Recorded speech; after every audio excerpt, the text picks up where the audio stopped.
Yo, what's up, Trade City 23 back again with another video. Going to be going over a Bleacher Report article. Going to be one question every NBA team needs to answer at the trade deadline. So this is gonna be all 30 NBA teams. My opinion on what they should do, what I think they should do. We're gonna start from the top. I don't know what the order is.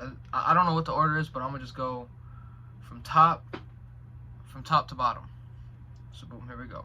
Atlanta Hawks. How do we find balance? Blah blah blah blah. Second best offense, third worst defense. Obviously, I think since they have the second best offense and it's pretty much led by Trae Young, I think what they should do is find a little bit more defense. Maybe trade away a Kevin Huerter, a Bogdanovich, trade someone, and try to get like a decent defender. I'm trying to think, is there any good defenders that they can trade for? I really don't think. They're probably a wing or just play a Okongwu more, because Okongwu's probably right now a better defender than Clint Capella, because Capella's been dealing with injuries. So maybe Okongwu is an answer for that. He can play defense on Giannis. He can play defense on Bam. He's not as big as Embiid, but that's what you have Capella for. And last year in the playoffs, the Atlanta Hawks were one of the best defensive teams. They're just one of the better teams in the league. So I think that'll be good. That'll be a pretty good one. Danilo Gallinari is a big contract, so you can probably try to go get someone. DeAndre Hunter is someone you want to keep. I'd also want to try to keep John Collins. I try to, but if you want to get an actual decent player back, then you'd probably have to trade John Collins. But if you want to get just like a small defender, not a small defender, but someone like a Harrison Barnes. Get a Harrison Barnes. Let him run off the bench. Let him be that. He can score, but he's also a defender. He's a 3-and-D type player, but he can also score. The Boston Celtics, overhaul now or later? According to Jared I don't know how to say that, of The Athletic, the occasional discussed breakup between Jason Tatum and Jaylen Brown isn't on the table for the Boston Celtics leading up to the trade deadline. It means Boston must decide whether to embark upon significant change now or in the off-season.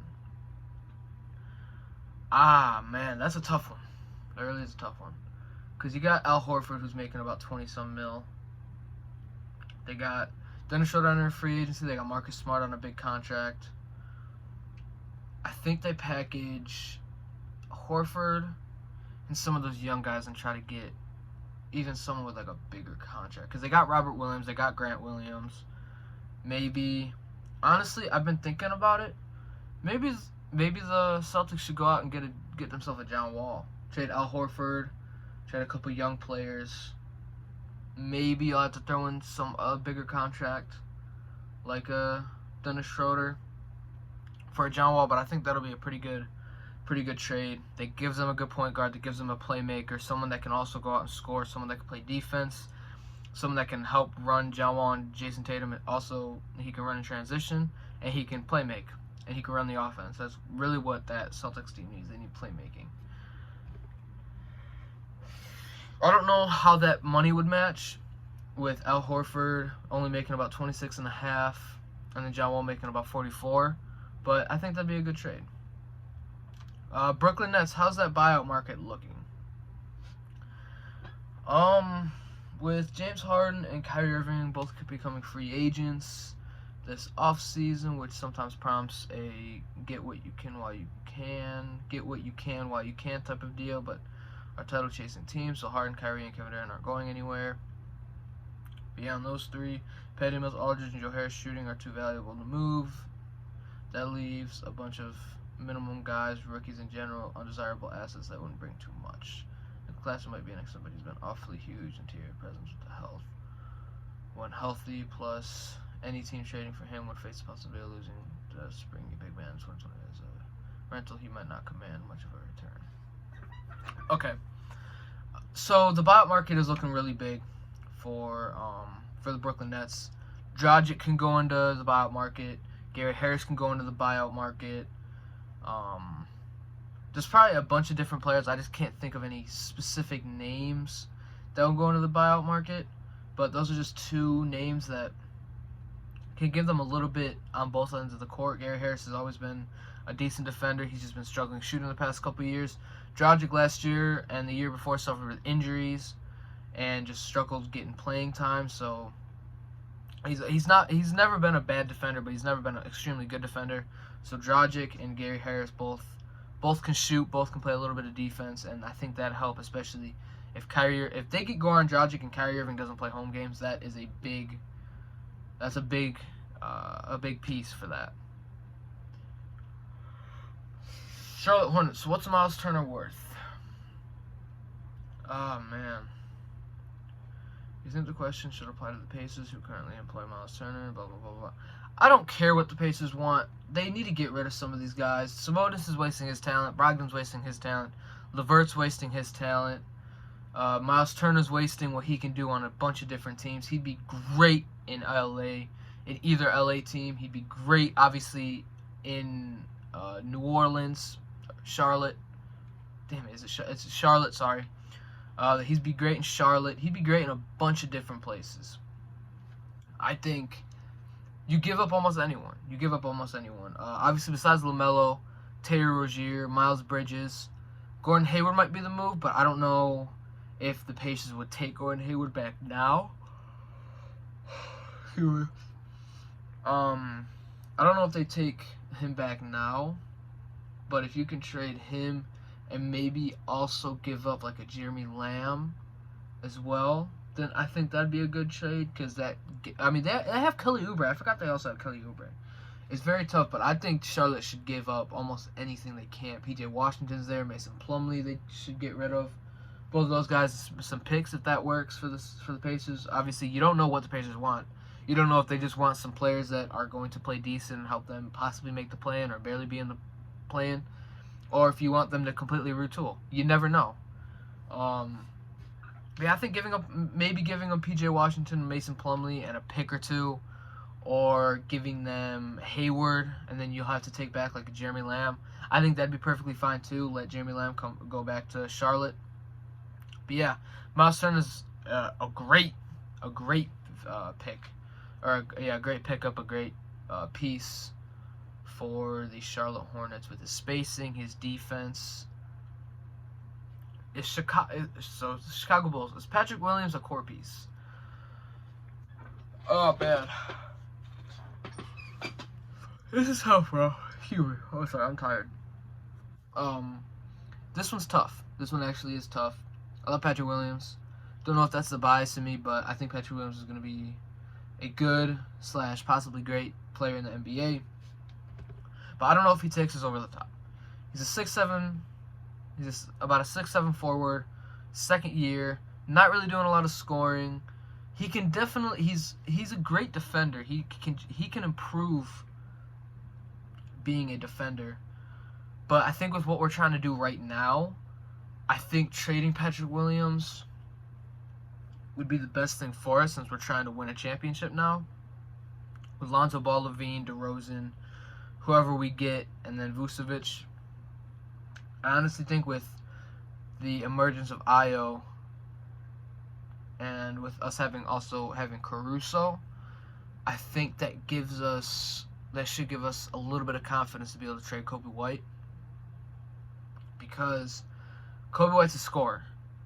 Ayo can score, Caruso can score, but if we get that 20-point scorer that's sitting up there in Detroit, you guys probably know who I'm talking about. I know he said he doesn't want to play behind LeBron and Anthony Davis, but if you're winning and you are in Chicago, there's no way you will be unhappy. And it's not like he's going to be a fifth option. He's most likely going to be our third or fourth option.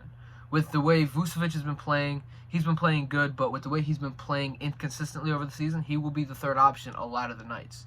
Maybe even sometimes Zach LaVine will let him be the second option, because right now I can tell Zach LaVine doesn't need to score to be effective. Empty stats, empty stats, empty stats, but he's winning and he's still putting up buckets. So it's very weird. I definitely think Io or Patrick Williams and Kobe White are definitely enough for Grant. Maybe I wouldn't mind us throwing that Portland Trailblazers lottery pick in, because I don't think the Portland Trailblazers are making it to at least the 8th seed, because the Lakers are right now the 9th seed and the Clippers are the 8th seed. So very wow. I do think if we trade Patrick Williams and Kobe White, I'll be a little bit upset because I like them both. But getting Jeremy Grant back, giving us that defensive player, that defensive wing, defensive forward that can play defense on LeBron, Kevin Durant, the Giannis's, and then maybe we go into the buyout market and get us a Paul Millsap if he goes into free agency, get us a center that goes into free agency, so we can have a backup big, and then maybe some backup wings. So I like that. Cleveland Cavaliers, where can we find another ball handler? I think Karis LeVert has been in a bunch of trade talks with the Cleveland Cavaliers, and I think that's a perfect pick. Karis LeVert's got a little bit of size on him. Colin Sexton is out for the year. Ricky Rubio is out for the year. They have Darius Garland, and Karis LeVert would not be too bad as a scorer, someone that can hold the ball and just get you a bucket almost any time. In Indiana, it's been a struggle for him, but I think he'll be really good for the Cleveland Cavaliers. He's pretty much a Colin Sexton, but he's bigger. He's probably a better defender than Colin Sexton at this point, because Colin Sexton's only 6'1", 6'2". Karis LeVert's about 6'3", 6'4", maybe 6'5", or 6'6", something like that. I don't know exactly how tall he is, but I know he's taller. He's like 6'4", 6'5", maybe 6'6". One of those three. He's definitely bigger, can definitely defend a little bit better. With Rubio's torn ACL, they have an $8.9 million disabled player exception. So if they trade Ricky Rubio and then they also trade that that injury exception, that might be enough. I'm not sure how much money Rubio is actually making, but they got about a $9 million player exception. So throwing those in, or getting a Dennis Schroeder, Goran Dragic. Dragic would be coming off the bench, obviously. Probably Schroeder too, but that just gives them another ball handler that can also pretty much almost. We haven't seen Dragic yet, but getting Dragic or Dennis Schroeder, they can get you a bucket almost any time, and they can also play make, and they can hit big shots when they need to. So I wouldn't mind either of those, but the ideal player for the Cleveland Cavaliers, I think, is Karis LeVert. Dallas Mavericks, what does $10.9 million get you? Dennis Schroeder. I think Dennis Schroeder will be really good for this team. You can also trade no, they did trade Josh Richardson. I'm stupid. I'd say Jalen Brunson to the Celtics. If they don't do that John Wall trade, if they don't feel like getting John Wall, I'd say get Jalen Brunson. You'd have to pay him, but at least you're getting another young player to go along with Jason Tatum and Jaylen Brown. You guys need to build a good team around Jason Tatum and Jaylen Brown. You guys brought back Al Horford, who was good for you guys when he was there, but he's kind of older now. You guys got rid of Gordon Hayward. That was good. I like Hayward, but not with the Celtics. With what they're trying to do. I didn't hate the Dennis Schroeder pickup. He was 6th Man of the Year candidate the past few years. Declined a big payday and signed literally a vet minimum with the Boston Celtics. So I wasn't mad about that. It was a good pickup for the money. It's just I don't think he fits with them. I just don't think he fits with them. They need more of a defensive point guard, a playmaking point guard, someone that can also get you a bucket almost any time, and that's literally John Wall or Jalen Brunson. Jalen Brunson's a little bit smaller than John Wall, but he's also younger, isn't getting paid as much, and I think Jalen Brunson and Dennis Schroeder make about the exact same amount of money. Denver Nuggets, how soon is help arriving? Now, this is interesting. I say they stay put and try to make a little bit of moves. Don't trade Jamal Murray. Don't trade Michael Porter Jr. Don't trade all your depth to get a star for this year. Jokic is what, 25, 26, maybe 27? Jamal Murray's going to be coming back hopefully at the end of this year. Michael Porter Jr. will come back next year. When Jamal Murray comes back, just try to get him back in the loop for next year. And then whenever Michael Porter Jr. comes back, try to get him back in the loop and not scoring 8 points a damn game. Very disappointing, but he got injured. Try to get him back in the loop. But yeah, those three I think are good enough to win them a championship if they have the right surrounding pieces. I love the Jeff Green pickup. JaMychal Green pickup was amazing. Them trading Bobo away for, was it Juan Hernangomez? I think they picked up. It was Byron Forbes. I like that because it's another shooter that they need. Monty Morris off the bench, Will Barton in the starting lineup. They can just make some little moves. Pick up. I think Eric Gordon might be on his last year. Maybe pick up an Eric Gordon's free agency. They also have Aaron Gordon, who's like Jamal Murray, Eric Gordon, Michael Porter Jr., Aaron Gordon, and Jokic. I love that lineup. I love it. They have defense all over the place besides Michael Porter Jr. And Eric Gordon doesn't play a lot of defense, but he's 6'3". What do you expect? Jamal Murray plays defense. Jokic plays defense now. Aaron Gordon plays defense. If you just get some players like Jeff Green, JaMychal Green, they picked up some nice players in free agency. It's just Jamal Murray's injured and Michael Porter Jr. got injured. And they're still in the playoffs. I'm pretty sure they're 6th seed. So they'd still be in the playoffs. But I wouldn't rush anything because they're all still under 26. They're all still young. So I wouldn't rush anything. If Michael Porter Jr. doesn't come back the same, then maybe I do start panicking a little bit because you guys signed him to the max. And if Michael Porter Jr. isn't giving you the 17, 18, 19, 20 points that he can give you, well, he can honestly give you about 25 points per game, but the amount of points that we have been we wanted him to give them this year, if he doesn't give you that, if he doesn't give you at least 15 next year, I'm concerned about Michael Porter Jr. That's my take on the Denver Nuggets. Don't rush anything. Detroit Pistons, how high can we drive the asking price on Jeremy Grant? If I was Detroit, I'm gonna try to breeze through some of these. I'm only on the 9th team and I'm already almost 20 minutes into the video. For Jeremy Grant, I would say 2 picks is the most amount of picks I'd ask for. And then maybe a young player or two. Like with the Chicago Bulls offer, if we give them two young players and the lottery protected Portland Trailblazers pick, which I think is going to go back to Portland, but it's another pick, I think that's good enough for me. Kobe White is a scoring guard right by Cade Cunningham, and then they got Sadiq Bey and Patrick Williams as the forwards. Great defense right there. And then you have Isaiah Stewart at the 5. I love that lineup. Cade Cunningham, Kobe White, Patrick Williams, Sadiq Bey, Isaiah Stewart. It's like a smaller lineup, but it's more average. Because Kobe White's 6'5", Cade Cunningham's 6'8", Williams is 6'7", Sadiq Bey is like 6'7", 6'8", and then Isaiah Stewart's like 6'9", 6'10". You don't have the size, but you have size all around, and I like that. So getting like 2 young players on a pick, I think that's perfect for Detroit, especially because they nailed the draft the past 2 years with Isaiah Stewart, Sadiq Bey, Cade Cunningham, Killian Hayes. Hopefully he can turn into his own, but yeah. Golden State Warriors, should we be this attached to James Wiseman? Oh.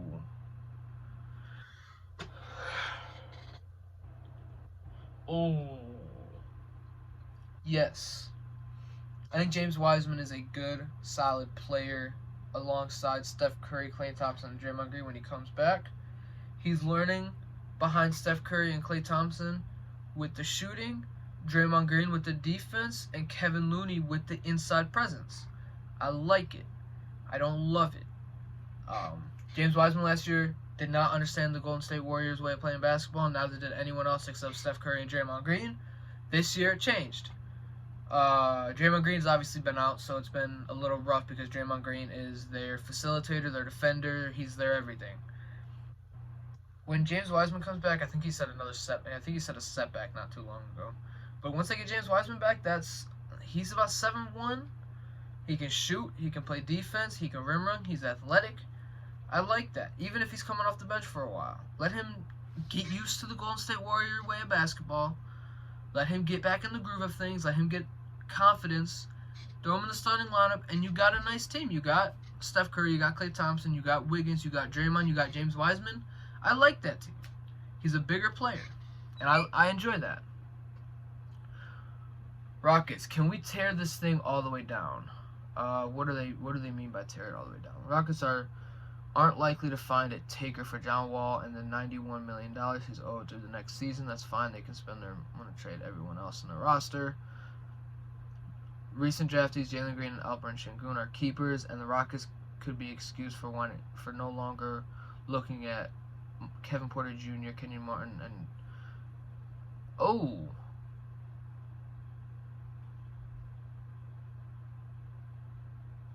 wait, do they mean, I don't know what they mean by Rockets could be excused for wanting longer looks. I don't know if they mean they want to keep them long term or if they don't want to keep them long term. That's interesting. That's very interesting. Because I saw Jalen Green and Alperen Sengun are keepers, and the Rockets could be excused for wanting longer looks. I'd want to keep all 6 of those young players. All 5 of those young players, sorry. Usman Garuba. I'm sorry if I'm pronouncing your name wrong. Good inside presence. Good defender. Giles Christopher plays great when he's playing, when he's getting minutes. Kenyon Martin Jr. is a great 4. Kevin Porter Jr. is a great scorer. Jalen Green, if he had John Wall, he'd be able to score better. He'd get easier looks. And Alperen Sengun, when he's on the court, they are a significantly better team. It annoys me they're not playing John Wall. Not just because I love John Wall, because they're not playing John Wall and helping out Jalen Green and Kevin Porter Jr. If John Wall was playing and Jalen Green and Kevin Porter Jr. were getting easier looks, they'd be much more efficient. They'd be scoring a lot more. They'd be a lot better as of right now. Jalen Green is not even in the top 10 Rookie of the Year conversation because he's struggling because they wanted to experiment Kevin Porter Jr. and Jalen Green in the point guard shooting guard. I understand wanting Kevin Porter Jr. He's not a bad point guard, but he's not a point guard Jalen Green needs. Jalen Green needs a point guard that's going to help get him easier buckets. And you want to know who does that? Who's on the team? John freaking Wall. Obviously, get rid of Eric Bledsoe.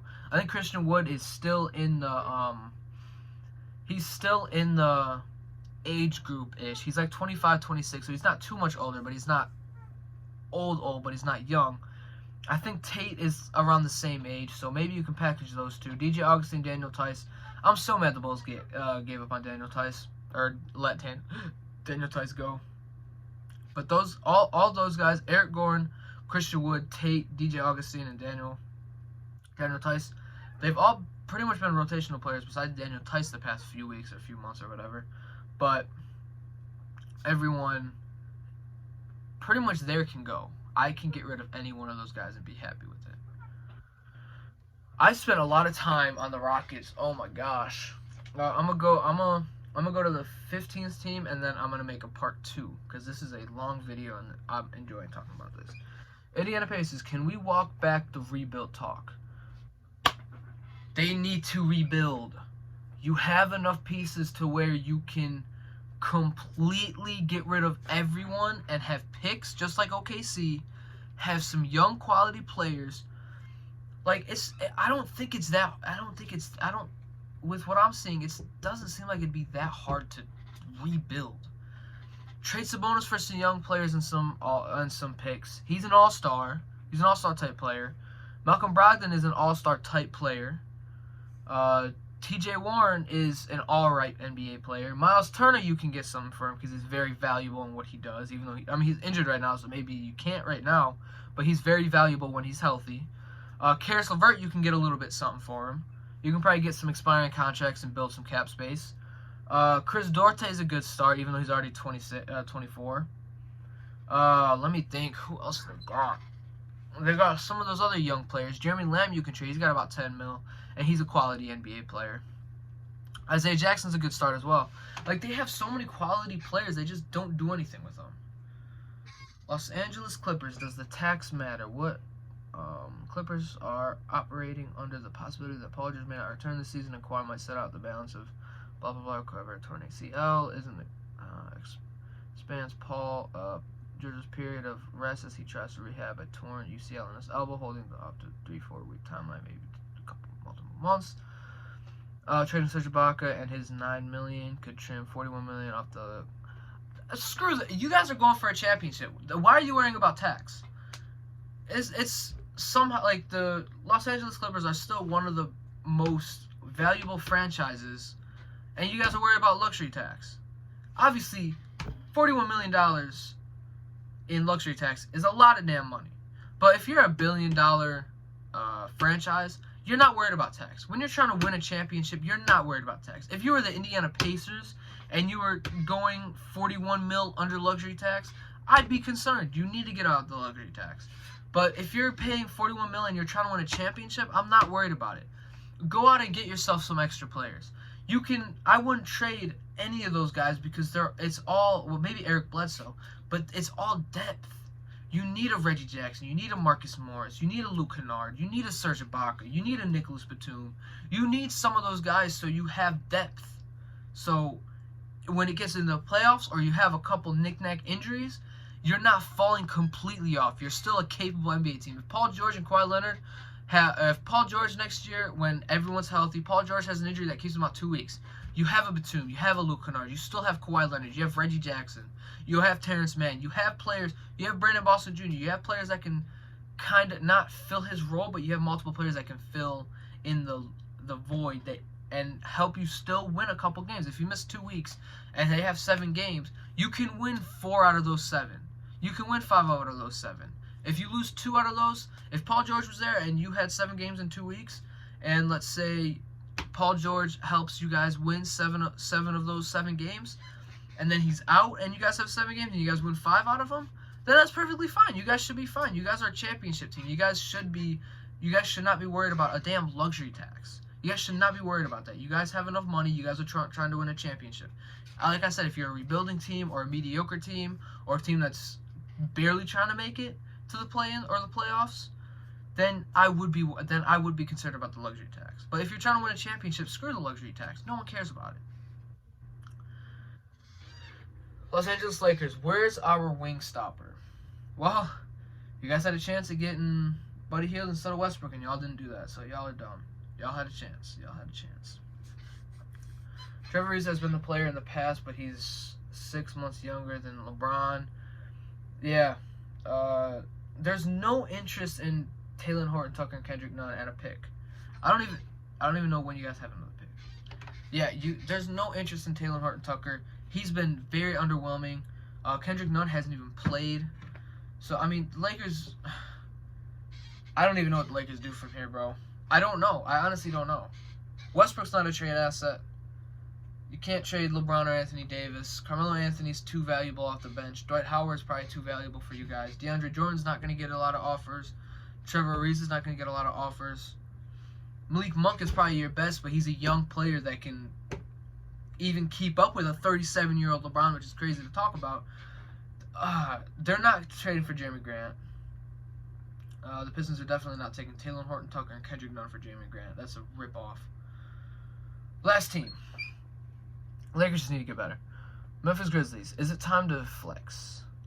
Now, with all that damn depth, bro, trading for a player like a Jeremy Grant, a Jaylen Brown, a Pascal Siakam, what could they throw? For a Jaylen Brown, I'd throw a Desmond Bane. I'd throw a... Oh, that's a tough one. Because, obviously, if the Memphis Grizzlies can get Jaylen Brown, I'm 110% doing it. 110% doing it. If they can get a Jeremy Grant, I'm almost 100% doing that. Because you can throw Steven Adams in that trade. That's just a little bit of money that'll come off in like 2 weeks. Or shoot, you buy him out. The Celtics wouldn't buy out Steven Adams. The Pistons buy out Steven Adams. Let someone pick up Steven Adams in free agent or in the buyout market, and boom. You'll have to worry about $17, $18, $19 million over the next 2 years. It's perfectly fine. You guys aren't doing nothing anyways. Just like the Houston Rockets. They should buy out John Wall. But let's not talk about that. Pascal Siakam would be interesting. If they can get Jeremy Grant or Pascal Siakam, I would enjoy that, because then that makes Jaren Jackson Jr. have to run the center, and I've wanted him to run the center for a few years, for the past like 2 or 3 years now. He'd have to learn how to rebound a little bit more. Again, Pascal Siakam pretty much fills the void of Jaren Jackson Jr. at the 4. Also gives them a little bit, I'd say, a little bit more scoring with Jeremy Grant and Pascal Siakam. But getting Jaylen Brown, that would literally just help John Morant in the backcourt. Gives them a defender they can run. Like, you could have, let me think, Dillon Brooks, Jaylen Brown, Jaren Jackson, and Xavier Tillman. Whoever their center would be. Maybe you can if you can somehow keep Steven Adams and get Jaylen Brown, I'd enjoy that so much. But yeah, getting any one of those guys definitely helps your title chances, as long as you don't give up all your depth. You guys have so much depth at every position that if you give up, oh man, it's tough. That is tough, but that's going to be the end of this video. I don't want to make this video too long, but I'm going to make a part 2, which will probably come out either tomorrow or Friday. Today's Wednesday. Hopefully this video can come out Wednesday if it doesn't take forever to upload, but it'll come out either Thursday or Friday. Please like, comment, subscribe. Peace.